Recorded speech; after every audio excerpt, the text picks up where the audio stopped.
প্রিয় ভিউয়ার্স, আসসালামু আলাইকুম। কেমন আছেন আপনারা?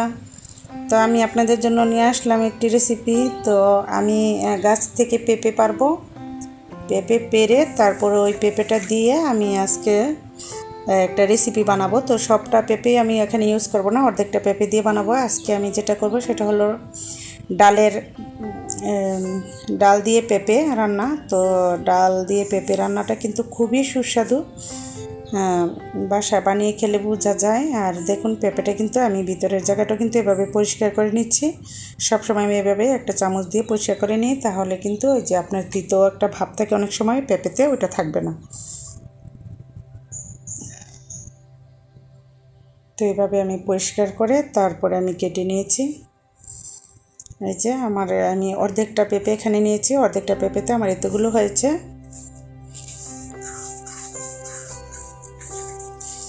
আর এই যে আমি নিয়েছি ডালগুলো ধুয়ে নিয়েছি, দেখুন পরিষ্কার করে একদম ভালো করে। তো এখন আমি লবণ দিয়ে দিলাম ডালে, আর ডালটা আমি চুলায় ঢেকে বসিয়ে দিচ্ছি।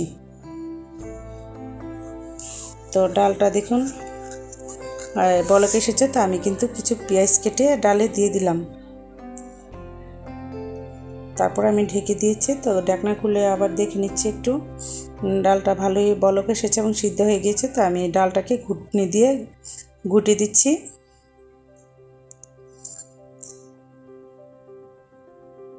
ডালটা ঘুটে দিচ্ছি আর দিয়ে দিচ্ছি একটু হলুদের গুঁড়ো, একটু মরিচের গুঁড়ো, আর দিয়ে দিচ্ছি একটু আদা রসুন বাটা অল্প অল্প। আপনি এখানে আদা বাটা ইউজ না করলেও চলবে, শুধু রসুন বাটা দিয়েই হবে, আদা বাটা লাগে না। তো আমার বাটা ছিল, এই জন্য আমি একটু দিয়েছি। আর যেহেতু আমার আদা এবং রসুন বাটা একসাথেই বাটা ছিল, তো আমি এই জন্য দিয়েছি। আর দিয়ে দিলাম একটু জিরের গুঁড়ো, যেহেতু পেঁপের ডাল তো জিরেটা একটু দেওয়া লাগে, এই জন্য দিয়েছি। আর দিয়ে দিলাম আমি এখন পেঁপেগুলো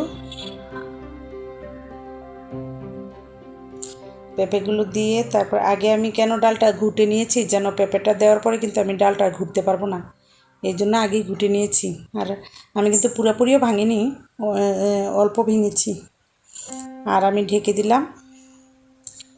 তো ঢেকে আমি দেখি সিদ্ধ হয়েছে কি না। হ্যাঁ, সিদ্ধ এখনও আর একটু সিদ্ধ হবে। তো আমি একটু আবার ঢেকে রান্না করছি, ভালো করে নেড়ে চেড়ে আবার ঢেকে দিব আমি।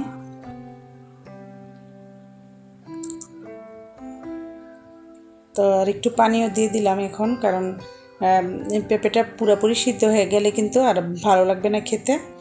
তো আমি এই জন্য একবারে পানিটা আর একটু দিয়ে দিয়েছি, গরম পানি ইউজ করেছি। তো আমার ডালটা কিন্তু অনেকটাই হয়ে এসেছে। তো আমি কাঁচামরিচগুলো কেটে দিয়ে দিলাম, দিয়ে কাঁচামরিচের ফ্লেভারের জন্য আমি আর একটু ঢেকে দিব, যেন ফ্লেভারটা ভিতরে পুরো পৌঁছাতে পারে সবগুলোতে।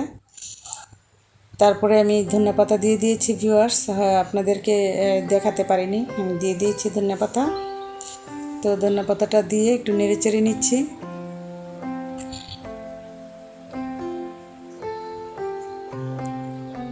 হয়ে গিয়েছে আমার ডাল রান্না। তো এখন আমি ফোড়ন দিয়ে দিব।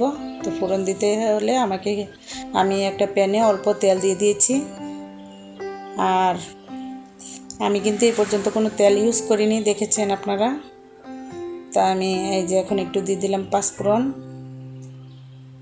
পাঁচফোড়ন। যারা খান না তারা এটা পুরোপুরি স্কিপ করতে পারেন। তা আমি পাঁচফোড়নের গ্রানটা আমার ঘরের সবাই খুব পছন্দ করে, এই জন্য আমি পাঁচফোড়নটা দিয়েছি।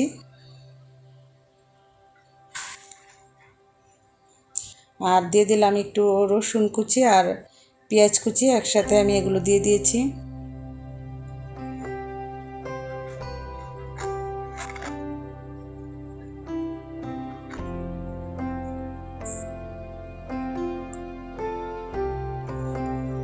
তো এখন আমাকে এগুলোকে একদম ব্রাউন কালার করে ভেজে নিতে হবে। ব্রাউন কালার করে ভেজে তারপর আমি দিয়ে দেবো, কিন্তু অতটাও ব্রাউন করব না, যেন কালার নষ্ট হয়ে যায়, খেয়াল রাখবেন, তাহলে কিন্তু কালার নষ্ট হয়ে যাওয়ার সম্ভাবনা থাকে। তো দেখুন কতটা ব্রাউন হয়েছে। এখন কিন্তু আমি দিয়ে দিচ্ছি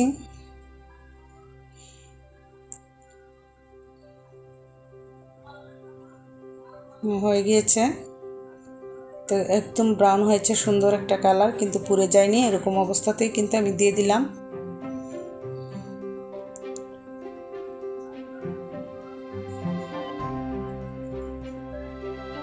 তো ভিউয়ার্স, আমার রান্নাটা কিন্তু মোটামুটি কমপ্লিট হয়ে গিয়েছে। আর আমি কিন্তু এখানে দেখুন শুকনা মরিচ ইউজ করেছি, আর 2টা কাঁচামরিচ আমি পরে আস্ত কাঁচামরিচ 2টা দিয়ে দিয়েছি, যেন আরও ফ্লেভারটা ভালো আসে। তো এখন আমি বেড়ে সার্ভ করে দেখাচ্ছি। আপনারা ফোড়নের সময় দিয়ে দিবেন ইয়েটা, শুকনো মরিচটা। আর আমার একটু দেরি করে দেওয়ার কারণে কিন্তু অতটা ইয়া হয়নি, ভাজা ভাজা হয়নি। তো দেখুন ভিউয়ার্স, যে কতটা সুন্দর এবং লোভনীয় হয়েছে দেখতে, দারুণ হয়েছে কিন্তু। আর খেতে কিন্তু খুবই সুস্বাদু হয়েছে। আপনারা বাসায় বানিয়ে খাবেন। আর আমার ভিডিওটি দেখার জন্য অসংখ্য ধন্যবাদ। আর আমার চ্যানেলটিকে প্লিজ সাবস্ক্রাইব করবেন, আর পাশে থাকা বেল আইকনটি ক্লিক করে দেবেন, যাতে আমার সব ভিডিও পেয়ে যান। আল্লাহ হাফেজ।